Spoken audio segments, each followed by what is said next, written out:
Voilà, merci beaucoup d'avoir fait le choix de passer ce début de soirée avec nous. Je sais, c'est la première soirée de printemps ensoleillée, agréable, etc. Vous êtes quand même venus jusqu'à cet auditoire. On va faire de notre mieux pour vous nourrir intellectuellement et ensuite même avec quelques agapes en fin de journée, en fin de session. Merci beaucoup pour votre présence et bienvenue à tout le monde. Notre directeur général des HUG, messieurs et madame les professeurs, les collègues, personnes étudiants du corps estudiantin, de diverses professions, diverses institutions et invités lausannois aussi. C'est un grand plaisir de se réunir entre professions, entre générations et entre institutions pour aborder une thématique centrale contemporaine, la relation entre la santé, les soins médicaux et l'environnement. On a une conférence extrêmement riche et dense dans laquelle vont d'abord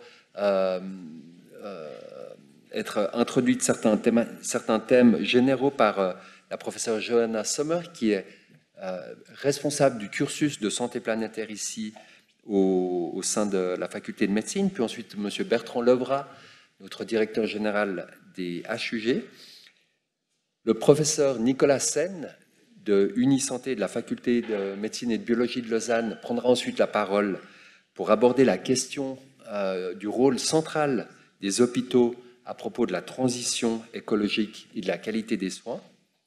Puis viendront ensuite le docteur Sylvain Delucia et la doctoresse Estelle Delamarre, qui sont les deux médecins au HUG et qui présenteront un projet innovant qui a pour vocation d'engendrer d'autres projets, donc d'être un booster de création et d'inspiration, le projet Choosing Greenly. Et ensuite, les collègues des soins intensifs, le docteur Filippo Boroli et M. Franck Dumoulin, qui est infirmier spécialisé, viendront faire un point sur Smarter Medicine en milieu intensif, et on verra à quel point les choses se recoupent sur différents domaines. Suite à quoi, nous aurons un temps de discussion avec non seulement les orateurs qui viendront prendre place, mais vous toutes et tous pourrez questionner, interroger, inspirer la discussion. Et puis, on se quittera avec une verrée gracieusement offerte sur le parvis de l'auditoire dès 20h. Donc, sans plus attendre, je cède la parole à Johanna Sommer et je vous remercie encore pour votre présence. Merci beaucoup Yves, merci, bonsoir à toutes et bonsoir à tous. C'est un honneur pour moi de pouvoir introduire cette conférence pour ce thème si important. On a vu, c'est la semaine de la durabilité. Je pense que le mot durabilité est politiquement correct, mais il est faux. Il ne s'agit pas de durabilité, il s'agit ici de survie, d'urgence.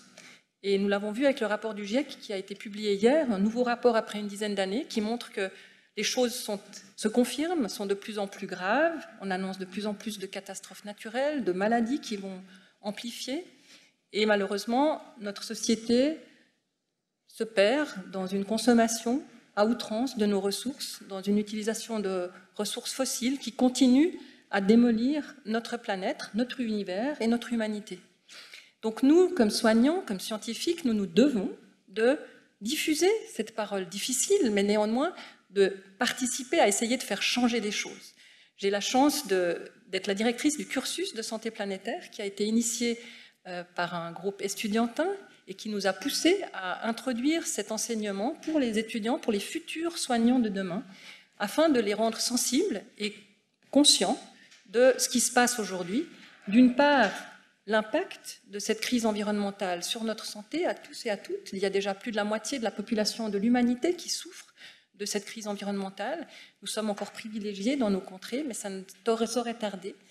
Et par ailleurs, nous enseignons aussi, malheureusement, la cause ou l'impact de notre système de santé qui contribue malheureusement à cette crise environnementale, puisque le système de santé pollue 2 fois plus que le trafic aérien et contribue au niveau mondial à environ 5,5% de l'impact environnemental.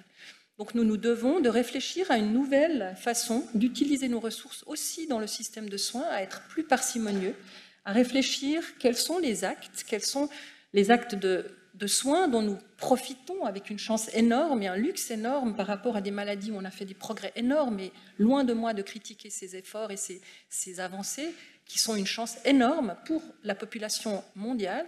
Et néanmoins, nous consommons maintenant la santé comme un produit, et nous avons une ressource qui est gaspillée, qui devient toxique, et nous détricotons d'un côté ce que nous essayons de tricoter avec nos soins, puisque nous sommes vraiment contributifs aussi à l'aggravation de l'état de la planète. Donc nous devons montrer à nos plus jeunes ce que nous pouvons faire, et nous devons vraiment agir à tous les niveaux, et tout le monde ne doit pas se décourager, même si le rapport du GIEC est un peu décourageant, ils le disent quand même, il n'est pas trop tard pour agir, peut-être nous ne parviendrons pas à garder ces maximum 1,5 degrés de réchauffement, mais si nous bougeons et que nous contribuons à influencer nos politiciens, nos économistes, à changer de méthode de chauffage, de mobilité, il est encore temps d'agir. Et chacun de nous, en tant que soignant et en tant qu'individu, nous pouvons chacun à notre niveau agir sur notre méthode de mobilité, sur notre façon de nous alimenter. Nous devons renoncer à l'alimentation carnée à outrance et nous devons retrouver un contact avec notre nature. Donc voilà ce que nous cherchons à enseigner à nos plus jeunes. Je me réjouis beaucoup d'entendre toutes les différentes présentations, Estelle et Sylvain, Nicolas Sen, bien sûr, par rapport à l'impact et le changement qui est nécessaire dans notre système de soins, comment nous pouvons repenser peut-être la santé et notre système à tous les niveaux. Et ensuite, les projets au sein de l'hôpital qui voient le jour, que ce soit par le projet Choosing Greenly ou le projet aux soins intensifs par Dr Borrelli et M. Dumoulin. Donc vraiment, je me réjouis de vous écouter. Tout ceci sont des débuts d'action. Soyons tous acteurs et actrices du changement demain. Merci beaucoup et bonne conférence. Mesdames, Messieurs, bonjour, bonsoir. Ce matin, en choisissant la cravate, parce que c'est un privilège de temps à autre de se dire, je me suis dit, bah, celle-là, elle est très corporate, hein, n'est-ce pas, mais elle représente aussi un petit peu l'état de l'écologie en lien avec les hôpitaux. C'est-à-dire, on essaye d'être un peu vert, mais on est un peu pâle quand même. On n'est pas encore au niveau où on devrait l'être. Et puis, bah oui, soit on va virer vers un verre un peu plus solide, soit on va pâlir encore un petit peu, parce que malheureusement, il y a, et comme Johanna vient de le rappeler, beaucoup de choses dans les hôpitaux qui peuvent être faites, et en même temps, beaucoup qui n'a pas été fait ces dernières années, ou qui n'est pas encore fait, et qui fait en sorte que nous avons une activité, par la nature même de cette activité, qui à la fois à s'occuper le mieux possible d'un certain nombre de patients, mais en le faisant, en ayant une activité qui elle-même contribue à polluer la planète. Et donc, comment résoudre la quadrature du cercle? Comment faire en sorte de pouvoir évoluer vers la pratique de soins, l'organisation d'un hôpital et différentes initiatives qu'on peut prendre, toutes et tous. Et je crois que c'est important de le dire. Et puis ce soir, je suis vraiment heureux que vous soyez là, parce que je vois dans la salle un certain nombre d'acteurs qui, déjà aujourd'hui, agissent. Et puis j'en vois d'autres que je ne connais pas encore, mais je me réjouis, parce que si vous êtes là, c'est que vous avez envie d'imaginer qu'on peut faire quelque chose chacun à notre niveau. Et oui, on peut faire des choses. Alors, juste pour leur dire, au niveau des HUG, on a essayé déjà, sur un certain nombre d'années, de bouger, puis de faire un certain nombre de choses. Par exemple, 60% des collaboratrices et des collaborateurs des HUG aujourd'hui ont des moyens pour venir au travail qui sont ecologically friendly.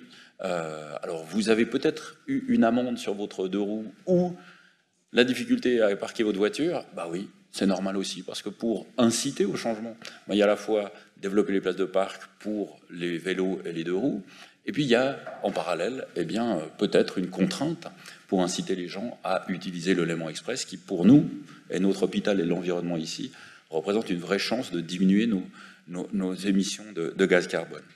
On a au niveau des HUG lancé la stratégie durabilité qui a été adoptée par le conseil d'administration en juin 2022, avec vraiment des axes stratégiques importants sur lesquels on veut travailler, qui visent vraiment dans l'organisation et au quotidien à réduire notre impact dans toute la mesure du possible, avec, et on en a beaucoup parlé ces derniers temps, les consommations d'électricité, comment est-ce qu'on peut les réduire, mais aussi pour nous, comment développer notre parc photovoltaïque. Et puis, il est prévu qu'on fasse pratiquement 4000 m² de panneaux solaires en plus d'ici les 24 mois qui viennent. Pareil, on est aujourd'hui à 58% à peu près de notre flotte de véhicules qui est électrique ou qui est hybride.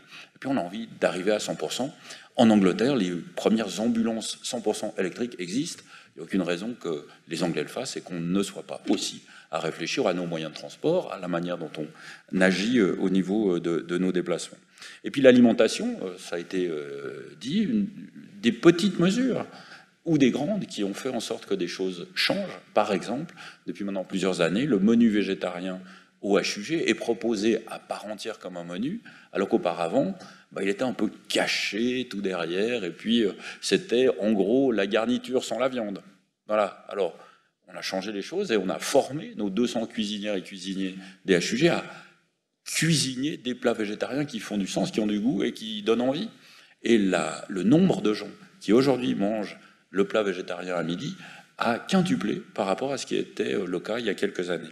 Alors c'est pas là en l'occurrence une obligation, mais c'est une incitation à changer et à faire en sorte que ça aille mieux. Et puis les déchets, les tonnes de déchets médicaux, je rappelle un chiffre juste parce que à la fois on s'est amélioré et en même temps, my God, c'est énorme. En 2022, c'est près de 400 tonnes de déchets médicaux que les HUG ont produits.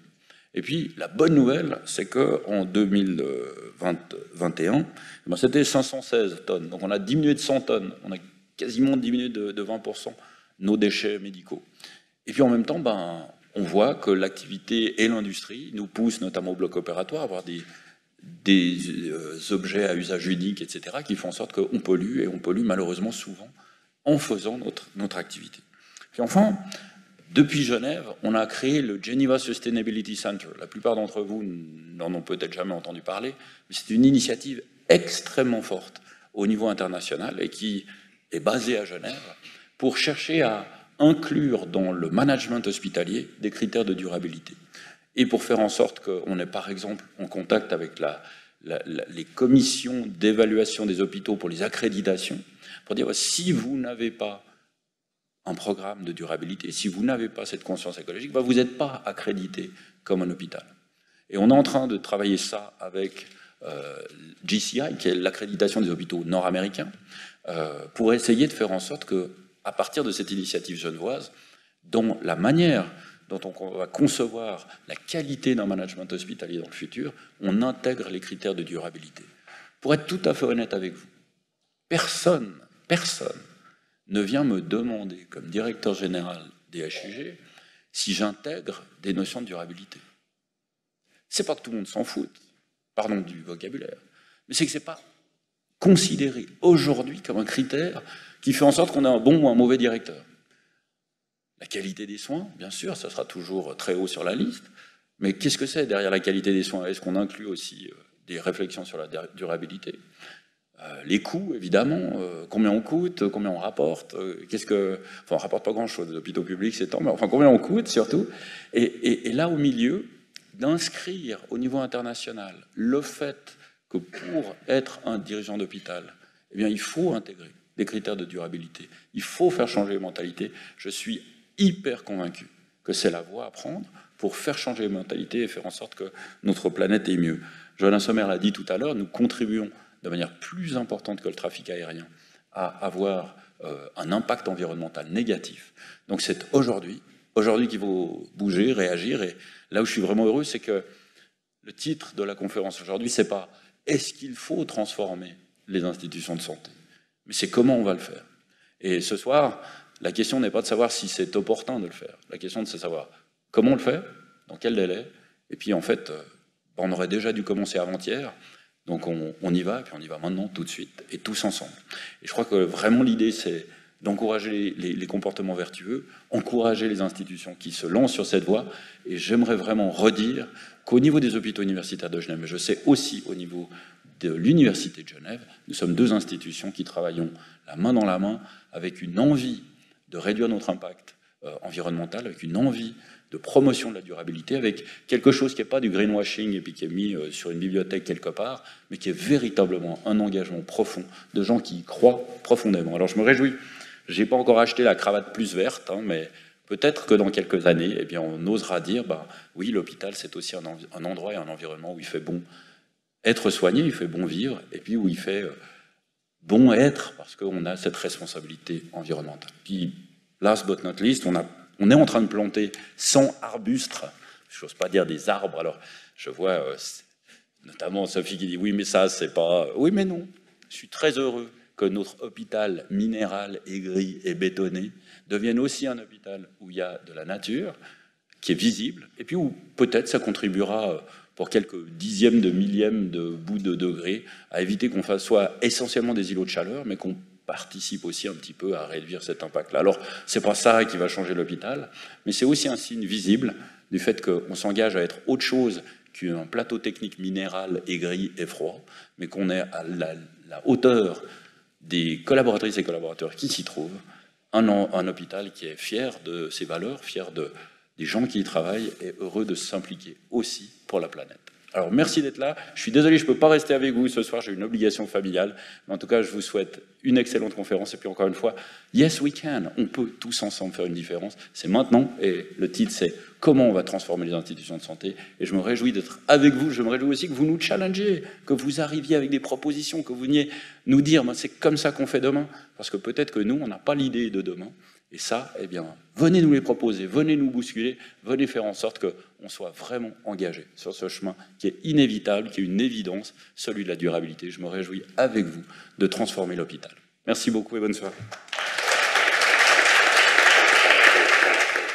Voilà, merci beaucoup, Monsieur Levral. Très inspirant et on va venir vous challenger. On compte sur les personnes présentes, les jeunes générations, ceux qui vont venir. J'aimerais maintenant accueillir le professeur Nicolas Sen, qui est chef du département de médecine de famille à Unisanté à Lausanne. Nicolas Sen a une longue carrière déjà derrière lui d'engagement dans le domaine de la santé et de l'environnement. Il a notamment coédité un ouvrage de référence, Environnement et santé, qui est paru aux éditions Médecine et Hygiène l'année passée, que je vous recommande chaudement de lire. Et ça tombe bien, il y a une version gratuite en PDF sur le site de la maison d'édition Médecine et Hygiène. Allez le télécharger ou achetez-le, comme ça fera des sous dans la cagnotte de Nicolas Sen. Mais lisez-le surtout, c'est un très très bon livre. Et Nicolas s'intéresse notamment à l'impact des pratiques de soins et comment sont organisés les cabinets médicaux, le rôle et les responsabilités des hôpitaux. Et c'est de ça dont il va nous parler aujourd'hui, les hôpitaux entre transition écologique et qualité des soins. Nicolas, la place est à toi et je crois que tu as un petit... Parfait. Je vais faire Monsieur Loyal, donc je vais contrôler le temps. On a 2 minutes de retard. On a 2 minutes de retard, c'est noté. Merci de pas trop bouger. Bonjour à toutes et tous. Merci beaucoup Yves pour cette introduction. Ça fait plaisir d'être à Genève. En fait, j'y viens régulièrement puisqu'on anime ensemble depuis 2 ans un cours avec Yves sur les questions de santé et environnement sur les 2 facultés, donc une bonne collaboration Lausanne-Genève. C'est un plaisir. J'avoue que j'ai une petite gêne, pas parce que je viens de Lausanne, que j'ai grandi à Meyrin, donc je me sens un petit peu à la maison en venant à Genève. Mais en fait, quand j'ai redécouvert le titre de ma présentation, je me suis dit, je suis professeur de médecine de famille, et puis ça fait 20 ans que j'ai plus mis les pieds dans un hôpital professionnellement. Donc, de quoi je vais pouvoir parler, en fait. Donc, j'ai rajouté un sous-titre. Comment penser la transformation socio-écologique du système de santé. En fait, originellement, il s'agissait de parler un petit peu des différents chapitres du livre et d'un autre document qu'on a édité l'année passée aussi, avec l'Académie suisse des sciences médicales, sur comment, justement, faire cette transformation socio-écologique, ou en tout cas quelques pistes. Si on a des solutions aujourd'hui, je serais très, très heureux de repartir avec quelques idées. Je pense qu'on a encore un petit bout de chemin à faire. Donc, juste quelques éléments de cadrage que j'ai l'habitude de mettre. Je suis sûr que la plupart d'entre vous sont familiers avec ces figures qui sont effectivement vertigineuses. Il y en a, on a parlé en début de conférence. Donc, ce diagramme du GIEC d'il y a déjà quelques années qui montre qu'on a quitté cette trajectoire paisible sur laquelle était la Terre dans l'Holocène, ce qu'on voit en fait, ce qu'on voit ici en haut, pour arriver justement dans cette zone de turbulence qui est l'Anthropocène. On y est assez clairement, et puis on est un peu ce qu'on pourrait appeler les portes de l'enfer, c'est-à-dire qu'on est vraiment à une période charnière où on arrive à garder une certaine trajectoire de stabilité, ou au contraire, on continue vers une trajectoire d'instabilité forte et surtout d'imprévisibilité.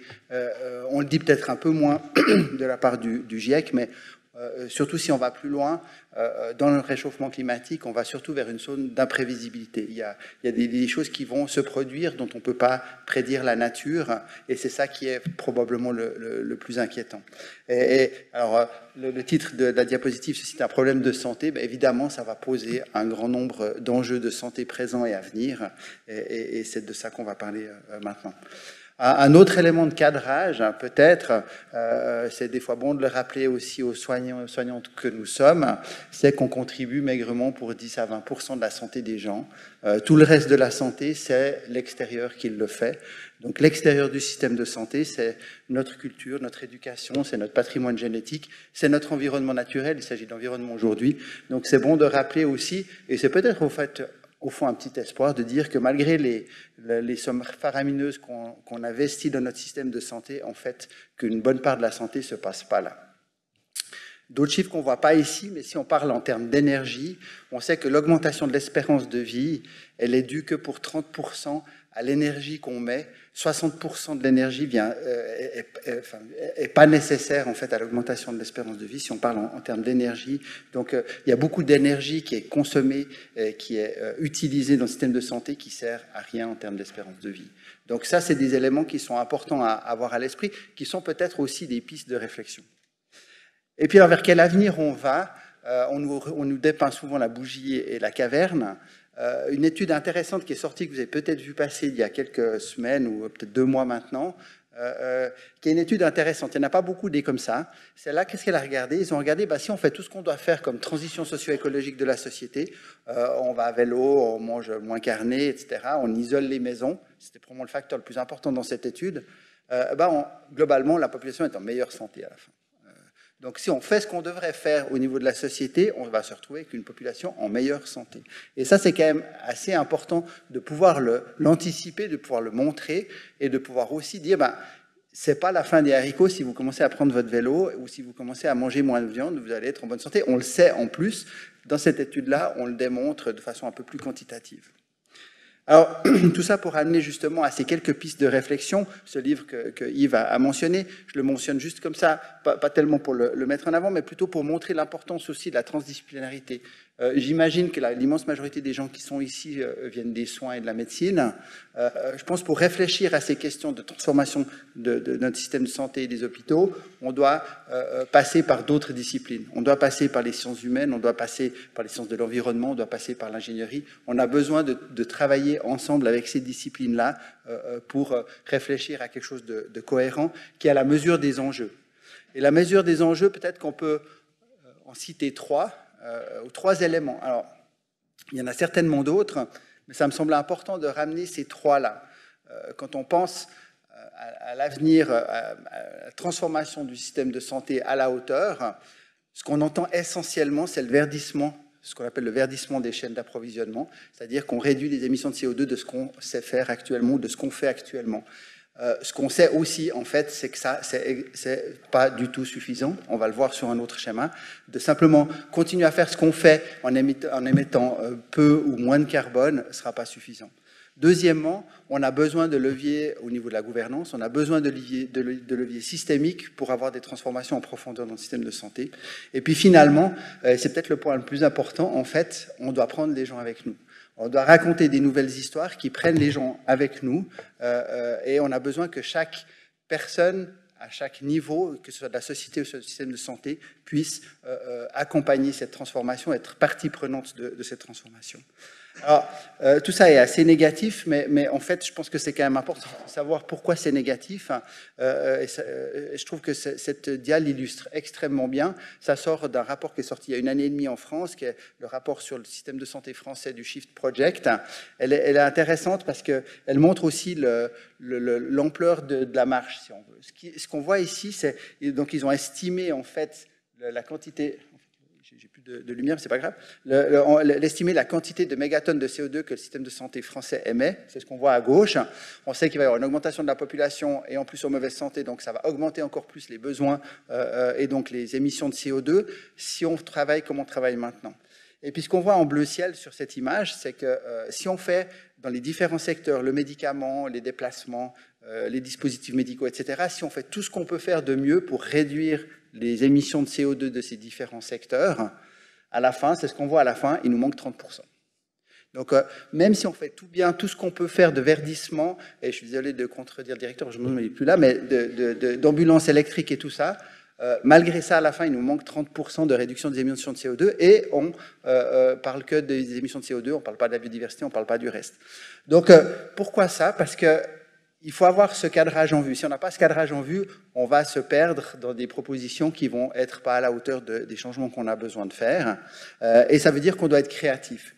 On doit raconter des nouvelles histoires sur la santé, on doit raconter un nouveau système de santé. C'est ce qu'on a essayé de faire dans ce travail-là. D'ailleurs, certains qui sont dans la salle ont participé à ces travaux-là. C'est cette espèce d'approche un peu d'équilibriste qu'on a fait avec l'Académie suisse des sciences médicales, d'avoir une espèce de pistes, d'identifier des pistes de réflexion de comment est-ce qu'on peut transformer un système de santé dans son ensemble. En se disant, des concepts généraux, on en a à l'appel, c'est assez facile d'en faire, en fait, des concepts généraux, ça n'engage pas beaucoup, quoi. Et puis des mesures opérationnelles, on en voit qui naissent, mais on a un peu trop le nez dans le guidon quand on parle de mesures opérationnelles, et on n'a pas la vision d'ensemble. Donc on a essayé d'imaginer un niveau un peu intermédiaire, qui est cette vision stratégique pour un système de santé, en abordant ça à travers différents axes d'action, qui sont la nécessité de penser la réduction de l'utilisation des services de santé, d'adapter les pratiques de soins, et puis d'améliorer évidemment l'efficience environnementale. On en a parlé, c'est évidemment un élément essentiel, mais ce n'est pas le seul. Et puis de réfléchir à différentes strates, à différents niveaux, la société, le système de santé, la clinique, nos pratiques de soins, et puis finalement les infrastructures.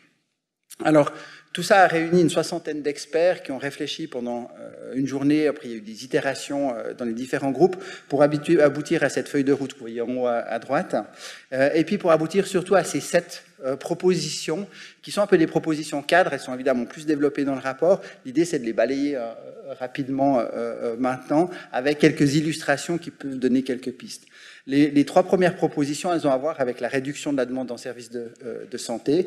La première, renforcer l'engagement citoyen des communautés et des institutions pour accélérer la transition écologique. Qu'est-ce que ça veut dire? Ça veut dire ça, c'est de nouveau une fois prendre les gens avec nous, c'est-à-dire avoir un engagement, et là on ne parle pas forcément de militantisme, on parle d'un engagement réel citoyen pour une transformation de la société, un engagement des citoyens dans la transformation du système, d'avoir, là c'est juste une illustration d'infrastructures, où là en fait il y a quasiment plus que des transports publics et des pistes cyclables, il n'y a plus de voitures qui circulent, il y a un pont piéton, etc. Donc ces éléments-là sont des éléments citoyens qui vont aider à décarboner le système de santé si on parle de carbone. Et puis, là, c'est des anciennes initiatives. Il y en a bientôt une nouvelle qui pointe le bout du nez, ou plutôt un référendum. L'implication des soignants dans ce type d'activité est une question qu'on doit en tout cas se poser. La deuxième proposition, alors qui paraît très très globale, c'est la nécessité de penser, de repenser la définition de la santé qui inclut l'ensemble des déterminants environnementaux de la santé. Ça vous paraît probablement une évidence. Si on regarde simplement la définition probablement un peu usée de l'OMS, il n'y a aucune mention de l'environnement dans la définition de l'OMS. Donc l'environnement n'est pas considéré comme contributeur de la santé, alors qu'on a des exemples depuis extrêmement longtemps. Là, on retrouve Hippocrate, donc il y a plusieurs milliers d'années. On avait la sensation, le sentiment que l'environnement était prépondérant dans la santé des gens. La première chose que faisait, alors c'est peut-être un peu la mythologie, mais des fois ça fait du bien d'avoir des mythes. Quand un médecin hippocratique arrivait dans une région, la première chose qu'il voyait, et qu'il faisait avant de commencer à voir le premier patient, la première patiente, c'était de voir dans quelles conditions les gens vivaient, quelle était la nature des sols, la nature de l'air, etc. Donc avec une conscience que l'environnement allait définir essentiellement la santé des gens, pour ensuite commencer à s'occuper des patients. On ne parle pas de la véracité ou pas des liens physiopathologiques, on n'en est pas là, mais on est plutôt dans la question de la conceptualisation de la santé. La troisième proposition, elle est un peu tarabiscotée en termes de formulation, la débiomédicalisation et la resocialisation de la santé. Parce qu'on entend souvent parler de démédicalisation de la santé, ça ne veut pas dire grand-chose, ça dépend de quoi est composée la médecine. Donc la biomédecine est quelque chose de plus précis. La biomédecine, je la résume de façon un peu caricaturale, on la voit sur ces choses-là. En fait, ce n'est pas tellement le futur, c'est le présent, parce que ces choses-là, elles existent déjà. Le petit robot de compagnie, le pancréas artificiel, les montres de télémédecine, toutes ces choses-là, elles existent. Elles ont probablement une place extrêmement et trop importante probablement dans ce qu'on peut imaginer, c'est de nouveau de notre imaginaire, de ce à quoi ça contribue à notre santé, au détriment d'autres déterminants, notamment les déterminants sociaux de la santé. Dans la deuxième série de propositions, il y a celle-là, adapter les pratiques de soins. On trouve celle-ci, développer un nouveau paradigme pour une médecine et des soins durables. Ça veut dire quoi? Alors là aussi, 2-3 exemples qui peuvent paraître un peu fleur bleue. Il y a la question des jardins communautaires, on y reviendra après. Ça vous paraît totalement anecdotique. Je trouve que c'est assez intéressant parce qu'on commence de voir de la littérature arriver là, à ce sujet-là. L'autre exemple que je cite, c'est en France, c'est Village de Santé. Peut-être certains ont vu passer un reportage par rapport à cette maison de santé. C'est là où ça fait appel à la créativité des soignants. Alors, je suis désolé, on n'est pas dans l'hôpital ici, mais on est dans des maisons de santé où les soignants se sont mis ensemble, les soignantes se sont mis ensemble avec les citoyens pour concevoir des maisons de santé différentes, donc ils conçoivent la santé différemment. Ces choses-là, elles sont possibles aussi en Suisse. Simplement, il faut avoir la volonté de créer des nouvelles choses. Et ce reportage montre, on le voit, hélas, plus à l'étranger qu'en Suisse, mais ces nouvelles façons de voir la santé, de prendre en charge les patients, elles existent ailleurs. La cinquième proposition, c'est promouvoir des approches alternatives de soins qui prennent en compte les questions environnementales en pratique clinique. Un exemple, encore une fois, la question des co-bénéfices.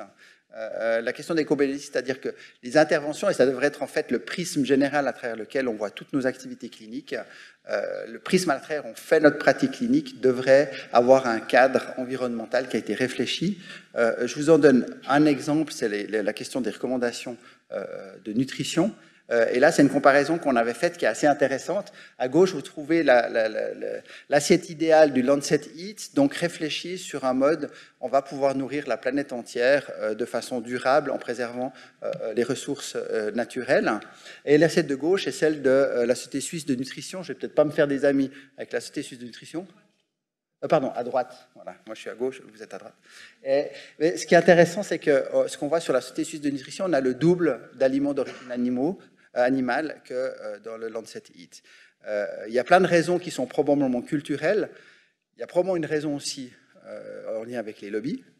Parce que si vous allez voir, peut-être que vous l'avez fait, quand on va voir la Société suisse de nutrition, donc qui fait les recommandations suisses, les financeurs, les sponsors de la société suisse sont toute la grosse distribution agroalimentaire suisse. Donc on retrouve Nestlé, Proviand, etc. Et on n'a pas de justification clinique pour justifier le fait qu'on a le double de produits carnés. Typiquement en Suisse, on a le double de calcium recommandé de façon quotidienne par rapport à ce que recommande l'OMS. Il n'y a pas de justification clinique là derrière. Il y a des justifications culturelles, il y a des habitudes, et il y a, il faut le dire, des enjeux politiques et commerciaux derrière. Donc, typiquement, on n'est pas obligé de parler d'environnement tous les jours et toutes les heures avec nos patients. Simplement, si on adopte les bonnes stratégies, on sait qu'on est dans un cadre plus sûr de pratique clinique. Je vais finir par la renverser, je crois. Je vais la poser. Je vous ai dit qu'on allait reparler des jardins communautaires. Ça, c'est pour revenir juste sur cette étude qui est sortie aussi il y a quelques semaines. Elle est intéressante parce que ça fait un peu fleur bleue de parler de jardins communautaires. N'empêche que c'est une étude à grande échelle qui a été réalisée aux États-Unis dans différentes couches socio-économiques. Ce n'est pas que les bobos qui ont leur petit jardin à côté de leur maison. Là, on est dans une intervention à large échelle dans différentes couches socio-économiques et on montre en fait qu'en ayant une approche participative dans ce type de jardin, on a un impact, et c'était ce qui était mesuré directement dans cette étude, sur la santé des personnes, sur la santé mentale, mais aussi sur la santé physique. Notamment, c'était sur le risque cardiovasculaire. On avait un impact du fait que les gens s'impliquaient dans ce type de programme. Donc, c'est intéressant de voir que ce type d'études commence d'émerger, sont publiées dans des bons journaux, ont des méthodologies qui sont adéquates et qui montrent des effets bénéfiques. Au niveau de la sixième proposition, on va retourner peut-être un tout petit peu du côté du titre original de la présentation, promouvoir des efforts de durabilité dans les établissements de soins et de santé. C'est évidemment, alors ça c'est une des 7 propositions, c'est celle du le fameux verdissement de la chaîne d'approvisionnement. Elle est évidemment prépondérante, elle est évidemment essentielle. Mais et le CO2 n'est pas nécessairement signe de qualité.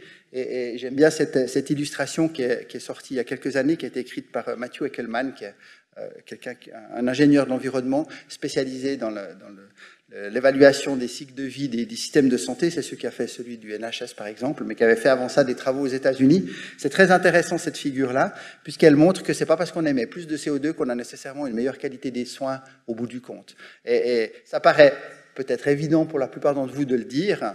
N'empêche que ça reste l'axiome majoritaire de notre société de dire plus on va dépenser d'énergie, plus on va en fait émettre de CO2 de la manière dont on produit notre énergie, plus notre société va être de qualité, avec une meilleure qualité de vie, une meilleure santé. Cette étude-là, elle montre exactement le contraire. On voit différents pays en fait sur ce graphique-là. Alors effectivement, il y a une courbe qui est comme ça, qui s'aplatit en fait au fur et à mesure des émissions. Et au-delà, assez rapidement, en fait, d'un certain seuil d'émissions de CO2, on voit plus du tout de différence sur la qualité des soins tels que mesurés. Ici, c'était des indices de qualité des soins qui étaient mesurés au niveau assez globaux et macroscopiques. Mais très rapidement, à partir de 400-500 kg de CO2 par personne par année, on n'a plus d'effet sur la qualité des soins.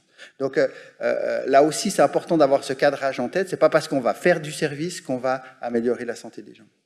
Et puis quand même, pour finir avec l'hôpital, qui c'est qui a déjà vu cette représentation? Oui, il y a ceux qui ont déjà vu mes présentations. Ouais. C'est l'hôpital des enfants de pédiatrie, enfin l'hôpital de pédiatrie de Liverpool, le nouveau. Alors, il est intéressant aussi, là, quand on parle de verdissement des hôpitaux, alors c'est toujours un hôpital, mais c'est un hôpital d'une nature un peu nouvelle. C'est-à-dire qu'ils n'ont pas demandé à des architectes japonais extrêmement érudits de dessiner le nouvel hôpital, ils ont demandé aux enfants de dessiner l'hôpital de leur rêve. Donc des fois, il ne faut pas les chercher très loin. Et en fait, ils ont dessiné quelque chose d'à peu près comme ça, ils ont synthétisé le tout, mais en gros, ils voulaient de la verdure partout. Donc c'est très bien qu'il y ait 100 arbres qui soient plantés. Je suis content d'avoir appris ça.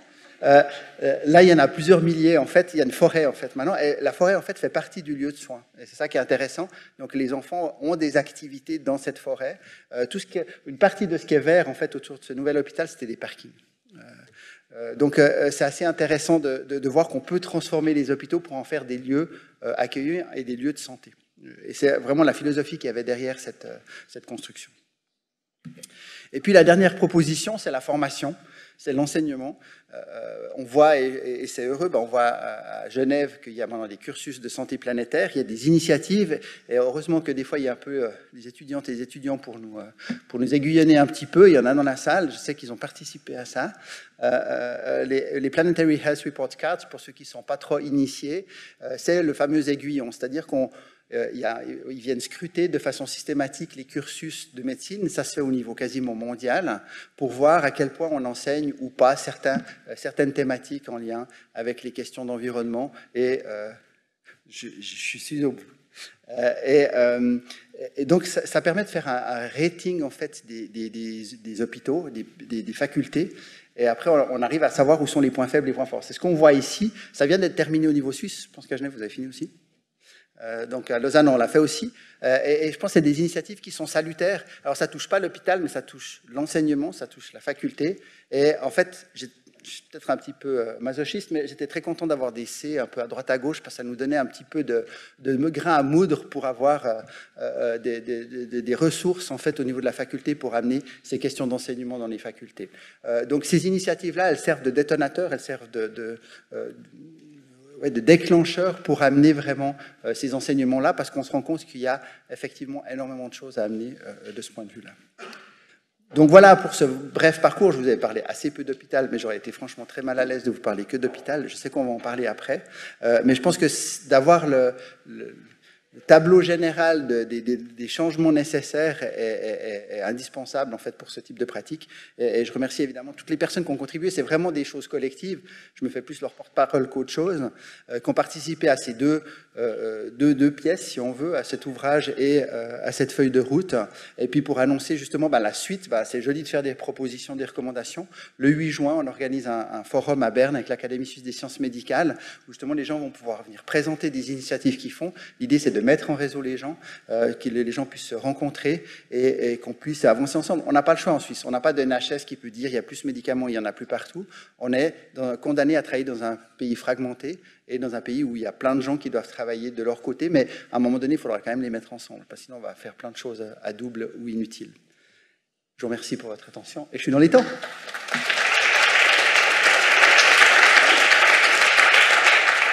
Un grand merci, très éclairant et inspirant. Et c'est tout le mérite de ce groupe de travail qui fixe un cap. Maintenant, c'est à nous de suivre ce cap et de l'élargir. J'ai le grand plaisir d'accueillir maintenant deux collègues. La doctoresse Estelle Delamarre, qui est interne en pédiatrie, qui vient accompagnée par le docteur Sylvain Delucia, qui est médecin-chef de clinique au service de médecine de première cour, et qui ont très fortement contribué à ce qu'un projet dénommé Choosing Greenly soit soutenu de façon très appuyée et généreuse par la Fondation privée des Hugues, et qui a pour ambition d'implémenter un certain nombre d'interventions au sein des HUG. Donc Estelle, Sylvain, je vous passe la parole pour présenter Choosing Greenly.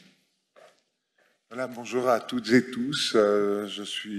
Nous sommes très honorés de pouvoir vous parler en primeur de ce projet qui a été présenté pour l'instant une seule fois à des étudiants de master en santé globale la semaine dernière.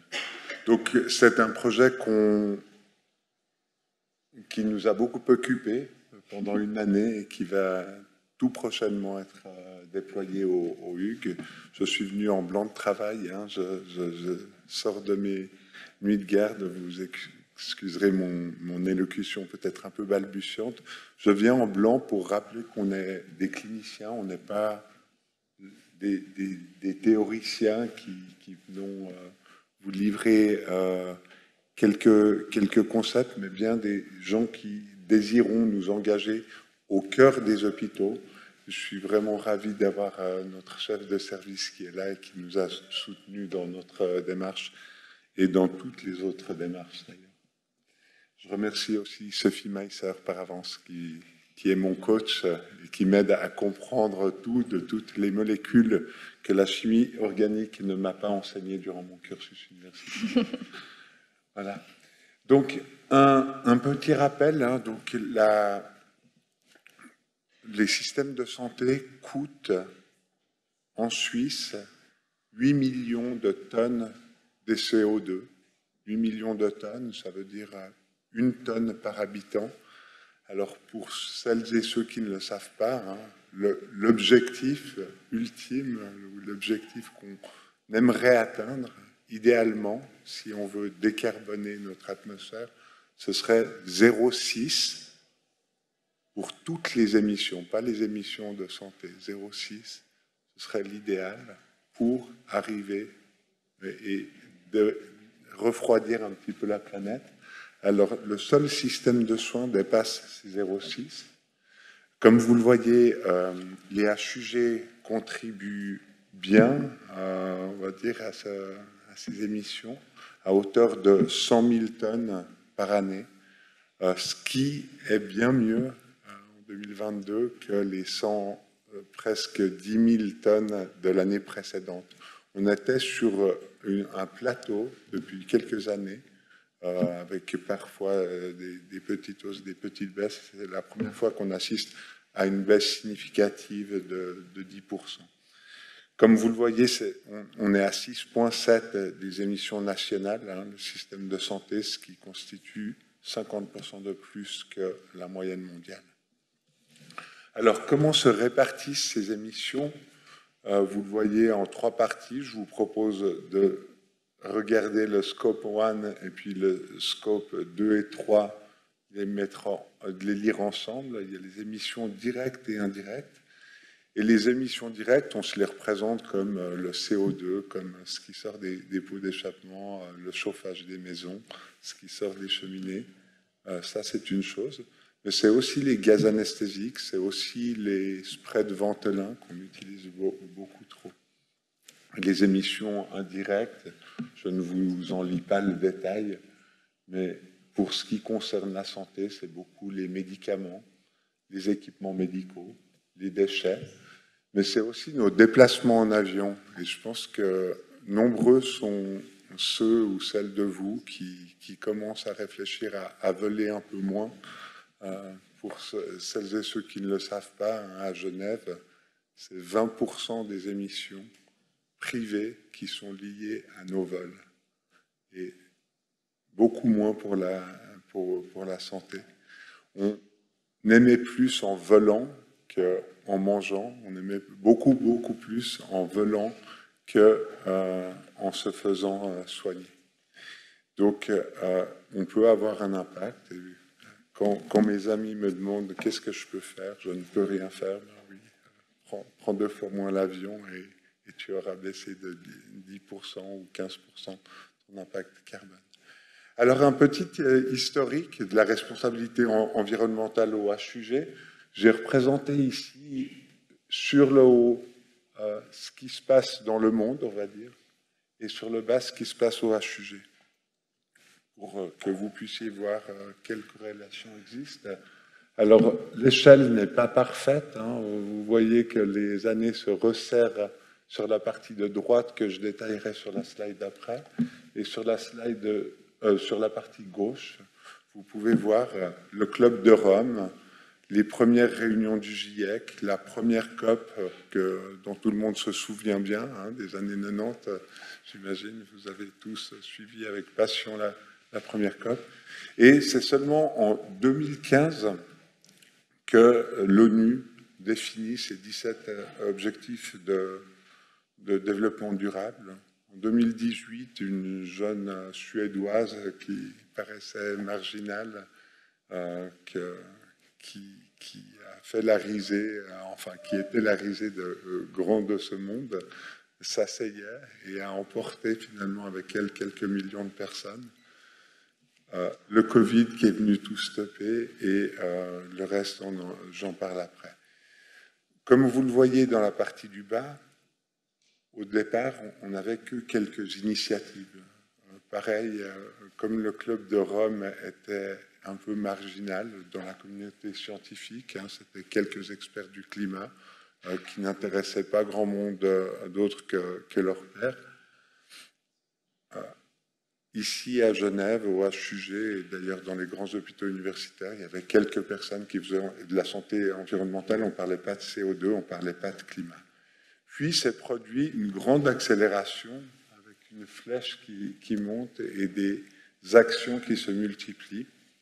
Alors je vous épargne les parties du haut, sauf à celles qui sont en haut à droite que je commenterai, pour vous dire qu'il y a un plan stratégique qui a été défini en 2015, Vision 2020, dont je vous épargne les détails.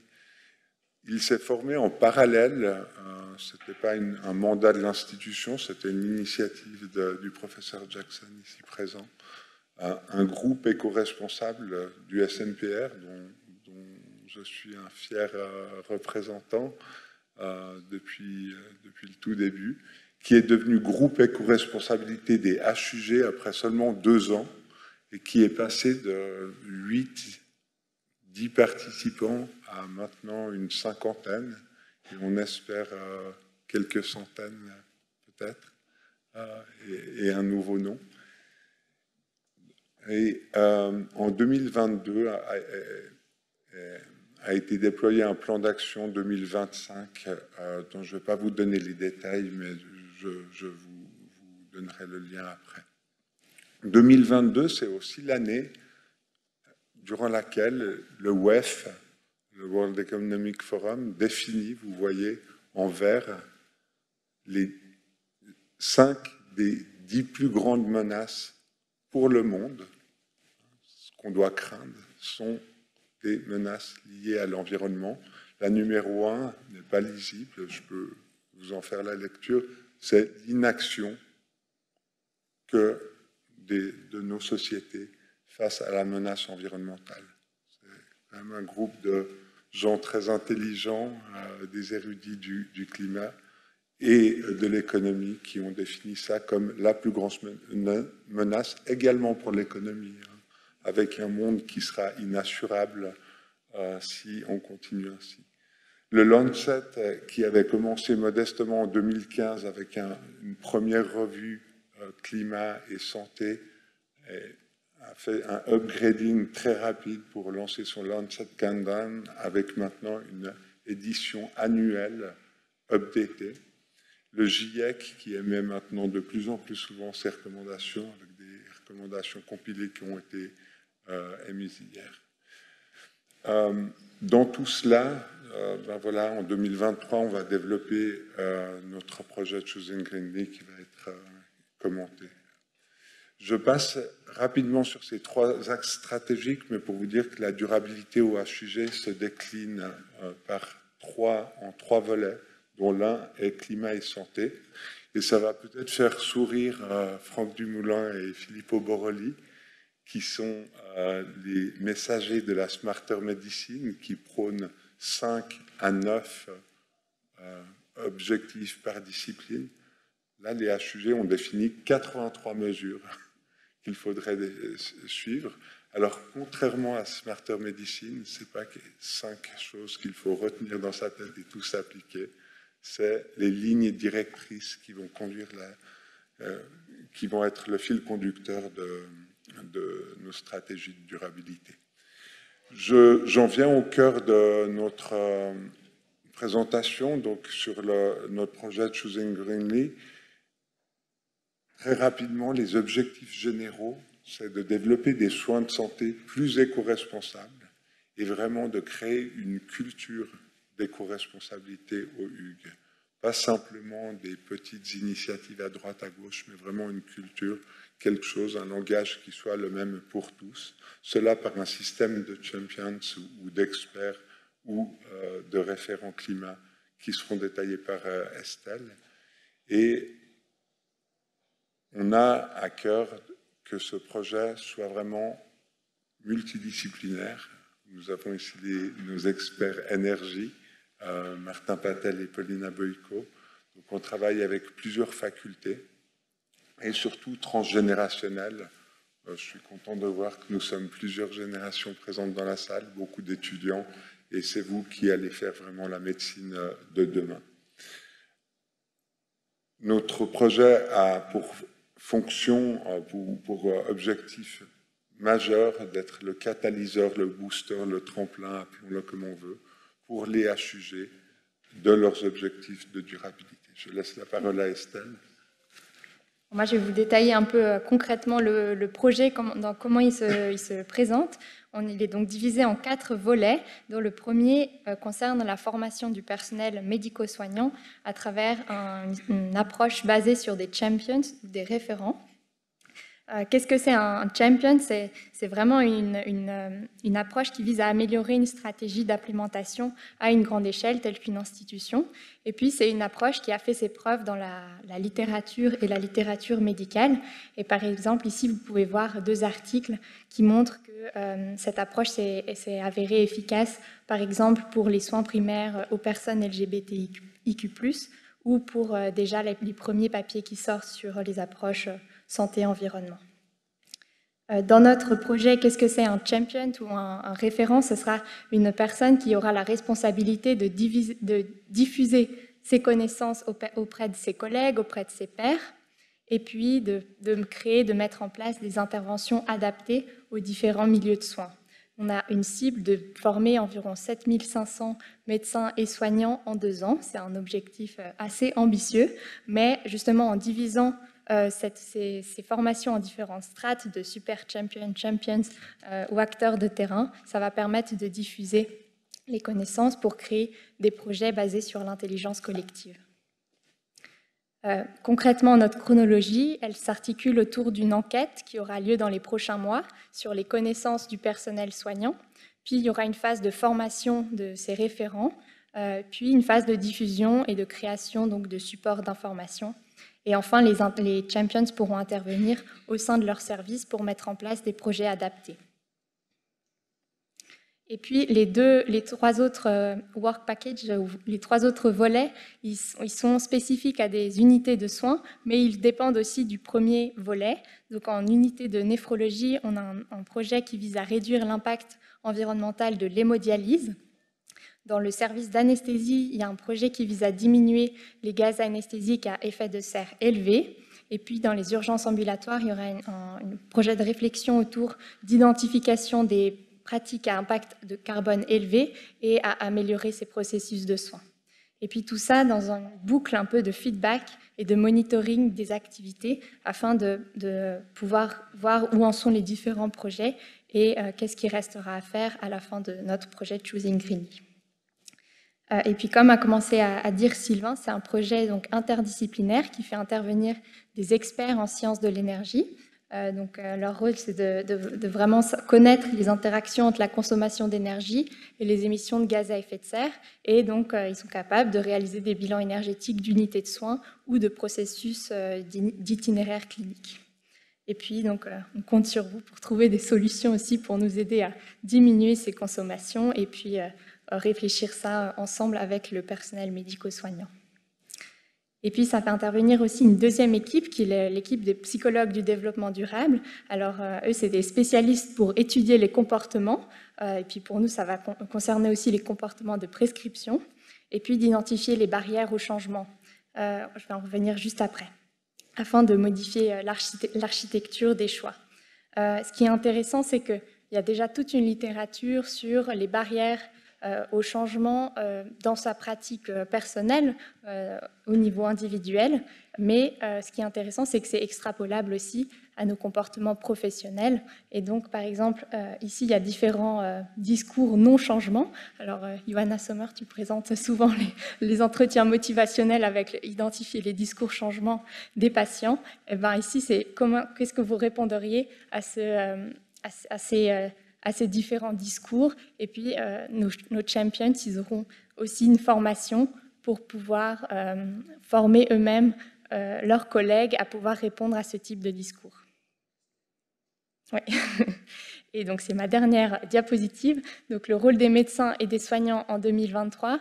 Bien sûr que c'est important d'agir à l'échelle individuelle, mais nous, notre projet, il s'articule surtout sur l'échelle clinique, donc dans notre relation thérapeutique, qu'est-ce qu'on peut faire pour diminuer notre empreinte environnementale, et puis à l'échelle institutionnelle, au sein de nos services, de revoir nos processus de soins, et puis ce qui n'est pas encore mis en place, mais ce qu'on fait aujourd'hui, par exemple, avec cette conférence, c'est d'informer le grand public et de mettre en place, de revoir, comme tu présentais, Nicolas, le système de santé dans son ensemble pour une médecine préventive. Donc un grand merci à toutes les personnes qui participent au projet. Ça fait beaucoup de noms pour citer, donc je n'ai pas le temps de citer tout le monde, mais merci à tout le monde. Et puis on est bien sûr à votre disposition et on répondra avec plaisir à vos questions à la fin de la présentation.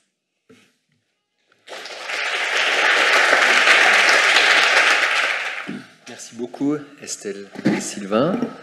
Je passe la parole maintenant à nos deux collègues qui viennent des soins intensifs, qu'on est extrêmement heureux d'intégrer dans la discussion, parce que pour l'instant, on a eu peu l'occasion de partager nos perspectives, et je suis particulièrement fier de voir que, dans le fond, des élans peuvent trouver des convergences autour de projets communs. Donc, le docteur Filippo Borroli et M. Franck Dumoulin vont nous exposer un projet de Smarter Medicine en milieu intensif, en lien avec les enjeux environnementaux. La parole est à vous. Merci. Merci beaucoup. En fait, là, on va passer les prochaines 15 minutes. On essaie de vous raconter un peu l'histoire de Smarter Medicine en soins intensifs. C'est une histoire qui est née en 2018, suite à un mouvement Choosing Wisely, que je pense que si vous êtes du milieu, on connaît tout ça assez bien. Grosso modo, le message clé, c'est de faire de la médecine intelligente. On pense être tous intelligents, mais parfois on peut s'améliorer.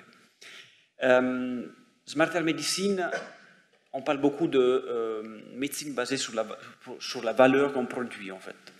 Et ça signifie quoi? Ça signifie faire de la bonne médecine, de la médecine basée sur l'évidence, en intégrant le patient dans nos décisions, pour qu'on puisse aller à l'encontre de ses besoins, en jetant un coup d'œil aussi au coût de la santé. Ça, c'était la définition de 2018 que nous, on a pris. Et pour l'occasion, on a ajouté aussi qu'il faudrait jeter un coup d'œil aussi au côté environnemental et l'impact que la médecine de qualité peut avoir sur ça. Grosso modo, on a parlé de, Sylvain disait, vous avez que 9 actions. Oui, c'est vrai, on est petit, on est un petit service. L'impact probablement que nous, on peut avoir sur l'ensemble de l'hôpital, il est moindre, mais on consomme beaucoup, avec l'excuse que nos patients sont très graves. Et donc, tout est autorisé. Et on arrive au moment où on fait plein de choses par habitude, sans se demander pourquoi on les fait, en fait. Beaucoup de prises de sang, par exemple. Et ça, c'était un peu le leitmotiv de départ. Recommençons à nous demander pourquoi on fait les choses. Ça peut passer par des petites actions, un pansement, la prise de sang, voire une réanimation. Donc c'est très large et très complet. Et ça se base sur les recommandations internationales. Ça touche tout le monde, des médecins jusqu'à l'aide-soignant ou l'agent d'entretien, forcément, parce que sinon ça ne peut pas marcher. Et j'avoue que la couche durabilité, même si j'ai appris qu'il ne faut pas dire durabilité, on l'a ajouté, en fait, c'est une conséquence, ce n'était pas pensé. Le projet qualité, ce n'était pas pensé comme ça. Le premier objectif, c'est évidemment améliorer la prise en charge des patients aux soins intensifs. Comment? Via 10 actions qui vont toucher notre cœur de métier. On parle de la meilleure gestion du coma artificiel, par exemple, de la gestion des sédatifs, la gestion des transfusions, des prises de sang, mais aussi des manœuvres de survie. On sait qu'il y a certaines choses qu'on ne peut pas mesurer, mais l'idée étant d'accompagner un changement culturel qui puisse toucher en fait plein d'autres actions dont on ne va pas discuter. Donc le but du projet, c'est justement le changement culturel. Ce n'est pas forcément les indicateurs qualité de chaque action. La deuxième chose, et encore une fois, c'est de rendre notre travail plus intelligent. Ça signifie quoi? C'est stimuler la réflexion, remettre en cause nos habitudes et essayer d'innover avec des nouvelles pratiques. Aux soins et en médecine en général, en médecine aiguë en général, toutes les procédures sont déjà essentielles en fait. On ne peut pas décider de poser une sonde urinaire sans la sonde urinaire, c'est compliqué. Mais on peut, par exemple, l'enlever plus tôt, on peut sélectionner le patient qui va bénéficier de ça et celui chez qui on peut être délétère. Et avec les nouvelles technologies, il y a plein d'innovations qui vont arriver. Il faut juste y penser et pas s'asseoir sur la médecine de 2023. L'idée aussi, c'était au début, on ne va pas, j'allais dire un gros mot, non, on ne va pas compliquer la vie des gens. On va essayer de rendre le travail plus facile, plus essentiel, simplifié. On ne va pas ajouter plein d'alertes dans des pays, dans notre système informatique, pour bloquer les gens. Non, il faut le changement culturel avant. Parce que sinon, à chaque fois, ça ne va pas marcher si on doit refaire à chaque fois les mêmes choses. Et donc, c'est un travail, encore une fois, plus intelligent, mais pas plus difficile. Troisième volet qu'on a ajouté, c'est avoir un impact positif sur l'environnement. Et ça, Franck va vous détailler parmi les 10 actions, on en a choisi 3, où on pense d'avoir un petit impact, mais c'est déjà le début. Alors, bonsoir tout le monde. Effectivement, je vais vous présenter les prochaines actions qu'on pense intéressantes pour ce projet. La première concerne la sédation chez les patients qui sont intubés, en particulier la sédation profonde, pour laquelle en fait, on s'attend à avoir une réduction des complications pour le patient, comme le délirium, la fonte du muscle ou encore les infections. Mais ça a aussi un impact au niveau de la réduction de la durée de ventilation et donc aussi de l'hospitalisation. À ce niveau-là, il faut bien conceptualiser avec le fait qu'une sédation plus appropriée, plus fine aussi, permettrait un réveil plus rapide du patient au moment où il sera le plus adéquat. Ça a vraiment un impact qui est important par rapport au projet actuel parce qu'on se rend compte que chaque journée passée aux soins intensifs est consommatrice d'énergie, à peu près 280 kW par journée passée aux soins intensifs, mais aussi productrice de déchets. peu près 8 kg.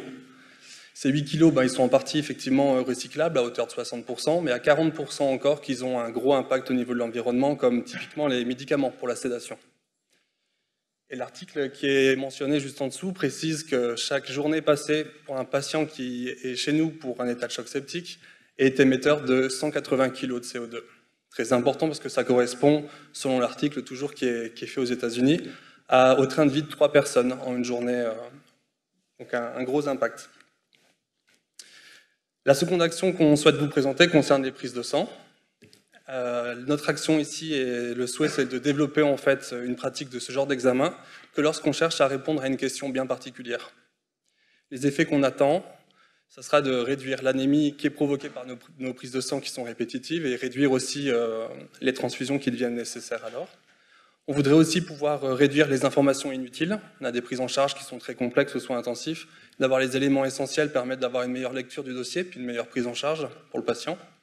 On voudrait aussi pouvoir, à travers tous ces examens qu'on choisit de faire différemment, avoir une épargne au niveau du temps qui pourra être consacré différemment, puis aussi des ressources financières qui pourront être distribuées aussi différemment dans le service. Puis encore une fois, on voudrait pouvoir réduire l'impact que nous avons au niveau de l'environnement. La première dia que je vous présente ici correspond à la quantité de sang qui était prélevée aux patients. On a à peu près 55-60 ml de sang qui sont prélevés. Et quand on a introduit le projet, on a pu, grâce à des actions un peu multimodales, diviser par 2 les quantités de sang qui sont prélevées. On n'est plus qu'actuellement autour de 25 ml. Tous ces chiffres-là sont importants, surtout quand les séjours des patients sont d'une durée plus importante. Et elles ont pu aboutir à des gains, notamment au niveau du temps, qui peut être consacré différemment. Ce qui a été évalué à peu près par trimestre actuellement, on est autour de 500 heures qui peut être consacré pour d'autres choses dans le service, comme pour l'accueil des familles qui sont présentes. On a estimé aussi qu'il y avait une épargne théorique, puisque là, c'est des investissements qui sont plus faits dans ces examens, qui peuvent avoisiner à peu près 300 000 francs par trimestre également. Puis pour accompagner le changement, comme on disait tout à l'heure, on crée aussi des campagnes d'information qui sont diffusées dans le service de soins intensifs pour que les collaborateurs se rendent compte de l'impact des efforts qu'ils font auprès des patients. Ça a permis, par exemple, ici, il y a 3 mois, de leur annoncer qu'ils avaient permis d'épargner 725 litres de sang qui n'étaient pas prélevés, presque 87 000 tubes qui n'étaient pas envoyés non plus, et du coup une épargne en termes de déchets en plastique qui était au hauteur de 600 kg. Donc ce changement culturel, il est accompagné de différentes façons, et puis on utilise aussi les campagnes d'information pour pouvoir les inciter, et puis aussi les encourager à continuer. La dernière des actions que je vous présente aujourd'hui est celle en lien avec les transfusions. Notre objectif est finalement davantage d'être en raccord avec les recommandations internationales et de pouvoir transfuser les patients de façon plus efficiente. Les effets qu'on attend sont de réduire les complications en lien avec les transfusions et aussi de réduire l'impact que l'on a au niveau de l'environnement. Aux soins intensifs, actuellement, on a encore 13% de nos poches qui peuvent être évitées, donc les poches des transfusions qui peuvent être évitées d'être administrées aux patients. Alors 13%, c'est un chiffre qui est en amélioration par rapport au début du projet, qui est minime mais qui va quand même dans le bon sens et qu'on souhaite encore intensifier parce qu'on se rend compte de l'impact que ça a pour le patient en termes d'effets secondaires, mais aussi pour l'environnement. Chaque poche que nous passons, c'est à peu près 6,5 kg de CO2 qui est encore une fois produit. Pour 3 parties de la conceptualisation du soin, qui concerne la production, la conservation et puis la distribution. Et si on se réfère à l'étude qui a été publiée par IPS en 2021, dans les institutions de santé, à peu près 20% des transfusions peuvent être évitées. Puis si on rapporte cela aux 9000 poches qui avaient été administrées l'an dernier au HUG, ça correspond à presque 12 tonnes de CO2 qui pourraient être évitées. Donc finalement, les 3 actions, elles ont vraiment toujours un intérêt pour le patient, en premier lieu, et aussi pour l'environnement. Donc, on vous a présenté, voilà, c'est des petites choses, mais ça peut être des idées, je pense, pour les autres unités. Il y a certaines actions que nous, on a implémentées dans notre service ont été diffusées aux HUG entiers. Donc voilà, on voit que des petits projets peuvent aider. En perspective, j'étais beaucoup touché par la lecture de cet article où, grosso modo, elle nous annonce, elle nous montre un écart à combler. En fait, on a, dans notre expérience, nous, on est des cliniciens. Donc, c'est très difficile pour nous d'accéder aux informations, pas accéder aux informations, mais utiliser les informations du côté énergétique pour dire il faut faire ça, il faut faire ça. Et de l'autre côté, et ça c'est un témoignage que j'ai eu, les techniciens, si vous voulez, n'osent pas toucher ce qui est considéré comme médicalement nécessaire. Il n'y a personne en ce moment, après une pandémie Covid, qui va dire aux soins intensifs, les respirateurs en stand-by, vous les éteignez, par exemple. C'est tout bête. Hein, mais, et donc, en fait, il manque probablement une spécialité qui pourrait être médicale ou non médicale, qui devrait conjuguer les sciences médicales et de l'environnement. On a fait un jeu avec ChatGPT, donc l'intelligence artificielle. On a mis des critères et il nous a sorti le nom de la spécialité qui serait écotoxicologie médicale. C'était un joli jeu qu'on a fait l'autre jour. Mais, et l'autre démonstration, il y a un cas à une IGE qui s'appelle Stratégie et management des énergies. Il n'y a qu'un médecin parmi les 20 ou 30, ou les 30 participants. Donc, à deux, pardon. Voilà. Ah oui, 2 minutes. Ah oui, 2 minutes. Un médecin, 2 minutes. OK. Oui, j'ai fini. Donc, comme disait M. Levraille, le professeur Sen, il n'y a pas de question, en fait. Oui, bien sûr, même pour les soins intensifs, il faut devenir plus durable. Comment? En recherchant d'une façon continue l'efficience dans la pratique médicale, qui correspond à faire de la médecine de qualité, avec un œil sur l'environnement, en jouant aussi sur l'innovation. Probablement, parce que quand un patient rentre en soins intensifs, si vous voulez, c'est déjà trop tard. Donc, il faudrait peut-être investir beaucoup plus de la prévention. Je dis des choses faciles à dire, hein, mais nous, on est un peu à la fin de la filière. Donc, c'est déjà trop tard. Et surtout, il faut accompagner, et ça c'est l'occasion de Choosing Greenly, d'accompagner tous ces projets qui naissent dans les unités avec une vision, une stratégie à long terme pour l'institution. J'étais étonné tout à l'heure quand la collègue a dit que Choosing Greenly quand sera fini. Non, je pense qu'il ne sera pas fini. C'est juste que voilà, c'est le futur pour les HUG. On s'est posé la question, est-ce que tout ça suffit? On a vu qu'il manque 30% d'actions.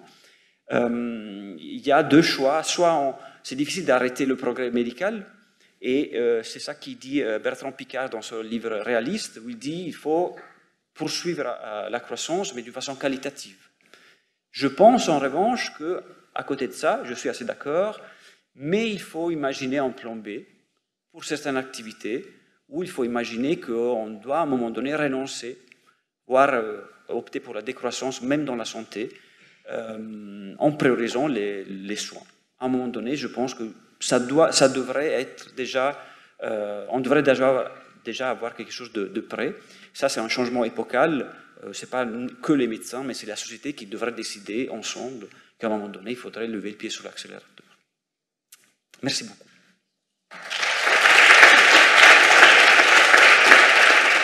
J'invite les oratrices et orateurs à rejoindre le podium.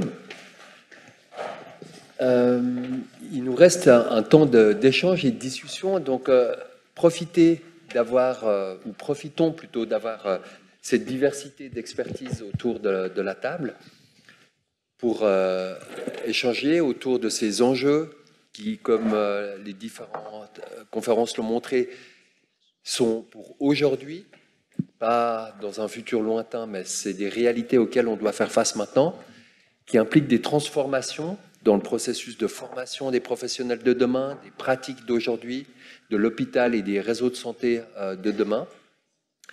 Donc, nous avons les orateurs, des micros. Autrement, vous pouvez lever la main et prendre la parole en parlant fort pour qu'on vous réponde.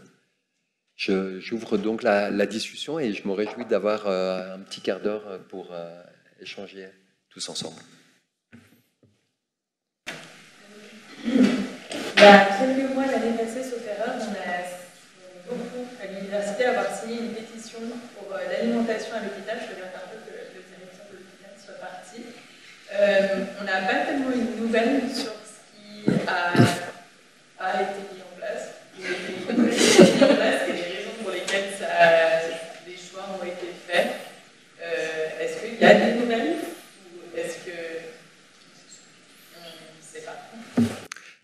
donc pour celles et ceux qui ne sont pas au courant, il y a eu donc une initiative estudiantine qui a été reprise ensuite par d'autres cercles pour réduire la consommation de viande et de produits carnés à l'hôpital. Je me demande si ce n'est pas toi, Sophie, qui a la réponse à cette question.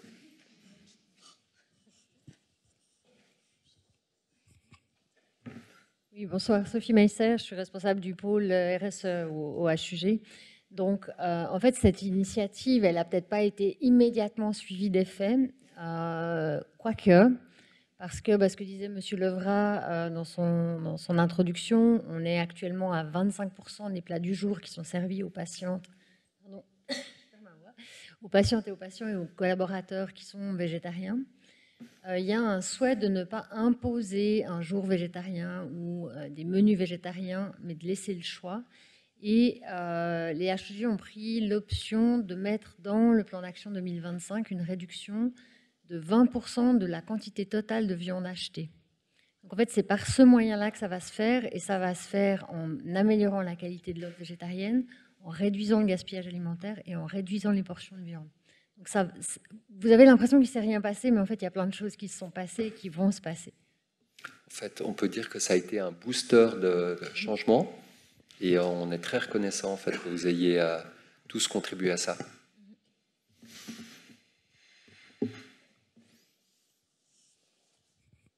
Oui, une question tout en haut. Il faut parler un petit peu plus fort.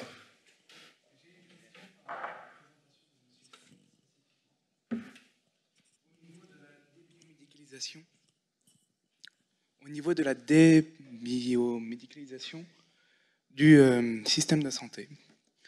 Alors, on a vu justement qu'avec toutes les avancées technologiques, on arrive à faire énormément de choses, ce qui est bien, mais ça a aussi un impact sur l'environnement. Et penser cet impact sur l'environnement pour limiter un autre impact sur les patients directement. Mais du coup, pourquoi ne pas penser la débiomédicalisation comme étant une avancée pour limiter l'impact environnemental de certaines pratiques médicales, comme l'hémodialyse? C'est une question pointue. Hein. Je ne sais pas si je peux répondre directement par rapport à l'hémodialyse. L'idée n'est pas évidemment de jeter toutes les innovations technologiques, mais de savoir choisir celles qui apportent un réel bénéfice. Et actuellement, il y a quand même je dirais, pas un mirage, mais il y a quand même une foi dans la technologie qui est globale dans la société, qui n'est pas seulement dans le système de santé, de ce qu'apportent en termes effectifs de santé les technologies. Donc après, effectivement, on ne l'a pas abordé, mais la question, c'est peut-être ça qui est un petit peu derrière votre remarque, c'est la question du low-tech, entre guillemets, c'est-à-dire de technologies qui ne sont pas forcément très gourmandes d'énergie, qui ne sont pas forcément très sophistiquées, mais qui ont une réelle plus-value en termes de santé. C'est ce tri-là qui doit être fait, c'est cette évaluation-là qui doit être faite. Le problème, c'est qu'on court après un lièvre qui va beaucoup trop vite, parce que les évolutions technologiques, elles ne se font pas forcément dans le périmètre des soignants. Je ne sais pas si je réponds vraiment à la question, mais peut-être vous pouvez reformuler. Oui, merci beaucoup. Est-ce que Dr Borrelli voulait compléter? Ah non. Non? Ok. Juste sur l'hémodialyse, je ne sais pas si ça répond, si ça complète la réponse à la question, mais il y a une grande réflexion qui se fait, non pas depuis 1-2 ans, mais depuis plus de 20 ans, pour remplacer au maximum l'hémodialyse par la dialyse péritonéale. On a effectué, c'est pas nous à Genève, c'est d'autres groupes, des évaluations du coût environnemental de la dialyse péritonéale. On nous le décrit pendant les études de médecine comme une technique physiologique. La membrane, c'est le péritoine. Mais il faut apporter beaucoup de gros sacs stériles qu'il faut produire, qu'il faut éliminer, qu'il faut transporter, amener chez les patients et qui s'accumulent. Donc ce n'est pas, même si c'est une méthode la plus naturelle possible et assez low-tech, effectivement, c'est assez gourmand en énergie. Par ailleurs, je complète en disant qu'avec nos experts de l'énergie, On va s'intéresser via Choosing Greenly justement aux techniques d'hémodialyse et également dans les différents services, diabétologie, hypertensiologie, au chapitre prévention, comment faire en sorte de mieux prévenir les néphropathies hypertensives et diabétiques. Mais ça, c'est le chemin de croix de tous les experts de la prévention, c'est que pour l'instant, c'est peu financé. Johanna ? C'est pas tellement une question, c'est plutôt une réponse et une envie d'intervenir. C'est que je pense que l'hôpital ne pourra pas résoudre tous ces problèmes, mais que nous devons, avec la société, réellement repenser en fait notre santé et notre système de soins et jusqu'où on va pour qui. Et je pense que là, il y a des réflexions éthiques absolument essentielles à poser et à réfléchir ensemble avec la société. L'hôpital ne pourra pas répondre parce qu'il sera accusé de maltraitance ou de non-éthicité. Mais je pense que pour soigner beaucoup de personnes âgées qui n'en peuvent plus de mourir dans des EMS parce qu'on les pousse à devenir très âgées, qui se retrouvent aux urgences et à qui on fait une coronarographie. J'ai une patiente de 100 ans qui l'année passée est arrivée à 99 ans avec une DRS qui n'attend que de mourir parce qu'elle est aveugle et à qui on a fait une coronarographie en urgence. Et c'est ce genre de soins où nous devons tous ensemble réfléchir, loin de moi de dire que les personnes âgées ne doivent pas être soignées par des coronarographies, mais réfléchissons tous ensemble et anticipons pour nos aînés, pour nos malades chroniques, qui veut quoi comme soin et à qui on devrait faire bénéficier de quelle technologie. Autant la technologie est une chance et un bénéfice majeur pour une grande partie de la population qui a des maladies graves, autant il y a, je pense, là aussi un gaspillage et une surutilisation de nos ressources. Et nous devons, nous, être ceux qui proposent cette réflexion à la société et nous devons repenser de quelle technologie nous offrons à qui, parce que je crois que là, il y a des économies énormes à faire. Merci pour ce commentaire. J'ai quelque chose à ajouter du coup. Je vous rejoins en fait le cas du patient centenaire qui passe sur une coronarographie. Je pense du côté médical, nous, la responsabilité, c'est bien, il faut intégrer les patients dans les discussions à tout moment, etc. Mais la tendance, dernièrement, c'est de laisser le choix aux patients. Je vais dire quelque chose d'assez direct et transparent. Je pense que pas tous les patients ont les connaissances médicales pour pouvoir décider eux-mêmes. Donc, c'est en fait aussi la responsabilité du médecin ou des médecins du corps médical, à un moment donné, en ayant exposé toutes les options, mais de prendre la parole et décider pour les patients.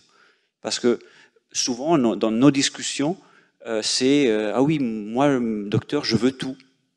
Il faut être maximaliste. Mais en fait, et moi, je ne demande pas à un plombier de conseil de comment faire ma vaisselle. En fait, c'est une question de connaissances médicales ou pas. Et donc, notre job, c'est de accompagner les patients et les familles vers la meilleure option que, en fait, le technicien pense que soit la meilleure option. Et là, je pense que les dernières années, on s'est un peu lâché de l'autre côté et on a du mal à récupérer un peu et à exprimer un peu cette responsabilité qu'on a, qu'on porte, en fait. Merci. Oui.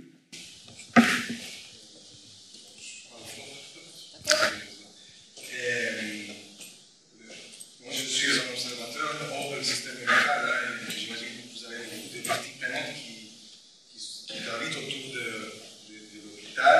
Ce que j'ai entendu aujourd'hui, c'est une approche assez top-down de comment vous voyez la durabilité, comment on va implanter la durabilité dans l'hôpital, et quel est le rôle des patients pour faire plus de durabilité dans l'hôpital. C'est seulement juste être un sujet médical. Là, je pense aussi que la médecine a fait beaucoup de progrès dans le consentement, les droits au libre choix, et les pratiques anticipatives, je crois que ça s'appelle, et c'est très professionnel. Ça fait partie vraiment du cœur de la durabilité, et comment vous pensez aussi valoriser toutes ces avancées par rapport au respect des personnes. Dans d'autres industries, on est très très loin de ce que vous faites dans les hôpitaux. Je réponds volontiers pour commencer. Dans notre projet, donc Choosing Greenly, on implique les patients. On va interroger les patients, notamment en hémodialyse. Un hémodialysé, ça passe 4 heures branché à sa machine et on va vraiment passer beaucoup de temps à les interroger pendant les séances d'hémodialyse, également à les accompagner pendant les transports et discuter avec eux et savoir ce qu'ils pensent de ce qui est raisonnable ou pas de faire ou éventuellement de renoncer. Par ailleurs, Léo Peter-Schmidt, qui est ici présent, qui, outre être un brillant candidat au Grand Conseil, je ne pouvais pas m'en empêcher, fait son travail de master sur l'acceptabilité par les patients de l'intégration de la dimension environnementale dans les soins de santé. Donc une réflexion, non seulement une réflexion se fait, mais des actions vont être mises en place tout prochainement.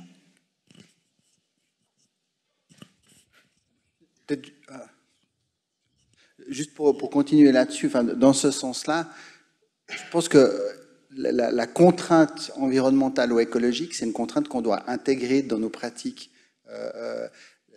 Déjà comme une limite, quelque chose qu'on ne peut pas dépasser. Ça doit déjà orienter la façon dont on discute avec les gens, quoi. Et dans ce sens-là, aussi en lien avec le travail que fait Léo, on voit que quand nous on a fait le travail, mais dans des salles d'attente de médecine générale, quand on va parler de l'argument environnemental aux patients, ça passe pas bien. Et ça, je pense qu'il faut le reconnaître. Ça ne veut pas dire qu'on ne peut pas avoir justement des recommandations qui intègrent ces questions environnementales. Mais on doit avoir cette conscience-là. Puis j'étais très content de voir justement qu'on rajoute ces critères environnementaux dans Choosing Wisely. Mais ça ne veut pas dire qu'on va à chaque fois mettre cet argument-là en avant. Simplement, on sait qu'on aura réfléchi ce cadre-là dans un cadre de contraintes qui est ce qu'il est. Et la réflexion sur les technologies, elle est la même. Quelle technologie on va utiliser si on intègre la question environnementale? On verra qu'il y a beaucoup de choses qui doivent tomber. Oui. Et juste un petit point supplémentaire qui va dans le sens de ce que dit Nicolas et ce que disait Filippo, c'est qu'on n'a pas besoin de demander aux patients la permission. On a ce rôle de professionnel, de savant ou de scientifique. Et si on sait que le Voltaren a un impact écologique lourd, par ailleurs aussi des impacts en termes de gastrite, ulcère plus importants que l'ibuprofène, rien ne nous oblige à proposer les deux options aux patients. On peut tout à fait intelligemment, et en adoptant le terme smart medicine au sens large, dire qu'on renonce au Voltaren, ne pas le dire aux patients, mais renoncer tout court, et puis réfléchir ensemble éventuellement à le sortir de la liste des médicaments de l'hôpital. Voilà.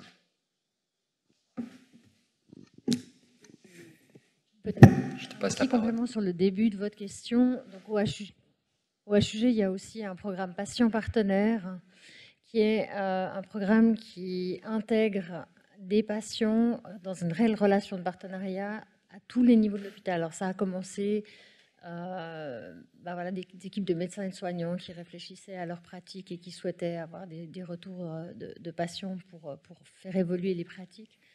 C'est aussi au niveau de la formation et maintenant les patients sont aussi intégrés dans les aspects institutionnels, notamment la commission de durabilité de l'hôpital, elle intègre un patient partenaire. Et dans l'élaboration, donc la stratégie, elle fait très top-down, elle a été validée par le conseil d'administration. En fait, c'est le fruit d'une démarche extrêmement participative dans laquelle on a sollicité les patients et le grand public, en plus de l'ensemble du personnel des HUG, de nos partenaires et de nos fournisseurs. Donc il y a vraiment une démarche qui s'est faite à ce niveau-là aussi. Et puis il continuera pour la suite au niveau des évaluations, etc. Voilà, je crois que ça résume bien le fond des discussions et je propose qu'on conclue sur ce point de dire que l'ambition est extrêmement massive, hein, de repenser, transformer, rendre plus durable notre système pour permettre aux futures générations de bénéficier d'autant d'options et d'opportunités que nous avons bénéficié. Ça, c'est notre responsabilité en matière de développement durable. Et ça passe par une intégration de toutes les parties prenantes. Les médecins, les infirmiers, les professionnels de santé sont une des parties prenantes, mais il y a la société plus largement, les industries, les partenaires qui permettent au système de santé de fonctionner. Les assurances également seront à un moment ou à un autre partie prenante. Je crois que ce travail de développer un langage commun autour d'objectifs communs constitue la première étape. Et ce qu'on fait aujourd'hui, c'est développer un langage commun. Donc, je tiens vraiment à remercier toutes et tous d'entre vous qui avez consacré cette fin de journée ensoleillée à venir participer à cette réunion.